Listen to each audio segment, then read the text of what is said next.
tell me who you are and where you're from. My name is Tabitha Tripp, and I am from southernmost Illinois. Most people go, where's that? Is that close to Chicago? And I was like, no, the other end of the state. I live about 20 miles north of the confluence of the Ohio and the Mississippi River and the Cache River watershed. Okay. What town? Closest to Anna. Closest to Anna. Got it. Okay. Well, tell us a little bit about your work and what you do. Well, I graduated in 1996 from SIU with a BFA in painting. It's taken me a long time from 1996 to now to get here because I did other things. I wasn't doing the art thing, like most people. But over the last 3 years, I have dedicated myself to creating the life that I want of an artist and really spending a lot of time in the studio. Great.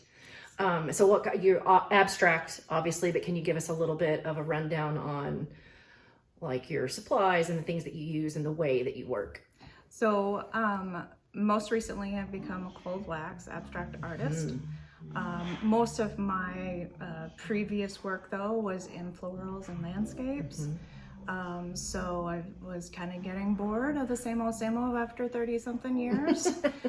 So I started pushing into abstracts, and then over the last year I've really jumped into cold wax and the abstract work. So it's got a good texture. It's great texture. Yeah. I love working with squeegee is one of my favorite tools. Yeah. A palette knife, a brayer, those are the things. I mean, I've got lots of pretty brushes, lots of great brushes, but I don't use them hardly ever now. That's great. What is your favorite non-traditional utensil to use that's not like a squeegee or something? Like, do you use anything like a dinner fork or something like that is non-traditional? A broken comb. Yeah, perfect. Love that.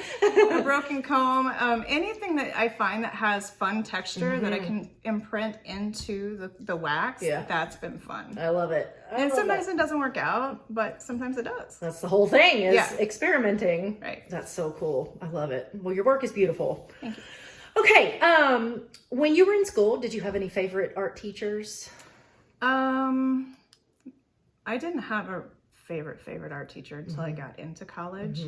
Michael Onken was his name. I was into three-dimensional work. I was doing glass, I did ceramics, I did fibers, and there were some cool teachers, but it wasn't until I met Michael Onken who was like, I really like the way you see things. And like in my figure painting and drawing classes, he's like, I would take you back into the curriculum and I would be one of your mentors basically, and you got to choose 3 mentors.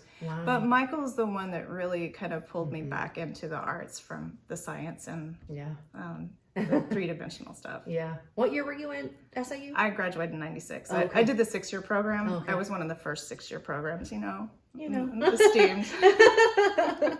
When you like it, you got to stick with it for a little while. I enjoyed going to school. Yeah. And I've gone back and done, the community listener classes. I really like those. Okay. Yeah. Did you say you had a master's? Did you have No, an I MFA? just have a BFA. BFA. Got it. Okay. Okay. Well, who influenced you outside of teachers and outside of school? Who influences you the most? So at a very young age, I played around with the idea of wanting to grow up and be an artist. And my grandmother said you could be whatever you wanted. When you grow up, if you want to be an artist, you can be an artist. And so it wasn't until I grew up at 50 that I decided I wanted to be an artist, right? Even though I've been planning my whole life. So that was inspiring as a kid.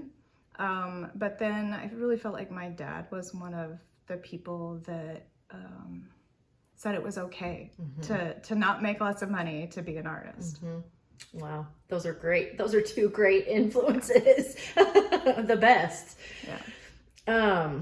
Okay, well, what is your favorite or least favorite parts of being an artist? It's really hard work.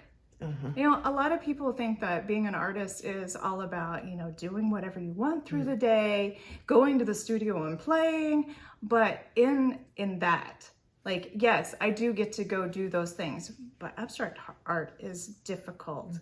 Composition, design, color, all of those things. It takes a lot of work to get the piece to really work out, right? So there's that aspect of the work. And not easy. I've been doing this for a long time. It's still not easy. That's the fun part. The fun part is I get to make my own schedule. The fun part is I get to play with color all day, and it's something that brings me a lot of joy. Oh, the drudgery comes from like, I have to do social media. I have to do my own marketing. I have to do emails. I have to put things, I have to do inventory. I have, and it's just like, that's not me. That's not the fun stuff. So the business side of it. There isn't, and that's something I feel like I wish that there would have been better curriculum for, because I think that artists really could benefit from at least 2 years of business. I think we would all be better off. Yes, agreed. What's a favorite piece that you have created? In here, or just generally? I think both. I'm really, I haven't got to spend any time with the one that's behind you because it literally went up in August and has been in a show ever since. Oh, wow. Okay. So I haven't got to spend any time. And the more I'm sitting here with that, I'm like, that's really fun to look at. I'm enjoying it. The color is fantastic. Yeah. So maybe the one behind you out of the room in here. But like, I enjoy this one because it's outside of my comfort zone. I use darker colors, as you can see. I enjoyed that one up there because it literally was playtime. It was all about demonstrating all the different processes with cold wax. So it's really hard to pick a favorite. I do have one that's hot wax and caustic that's hanging at Union Street Arts right now called Frequency. That I have to say is one of my favorites, only because there's so much texture. But there's also a lot of thought in the way frequencies work within our own bodies. If you could have dinner with anybody dead or alive, who would you pick? I would like to sit across from Georgia O'Keeffe at the Ghost Ranch.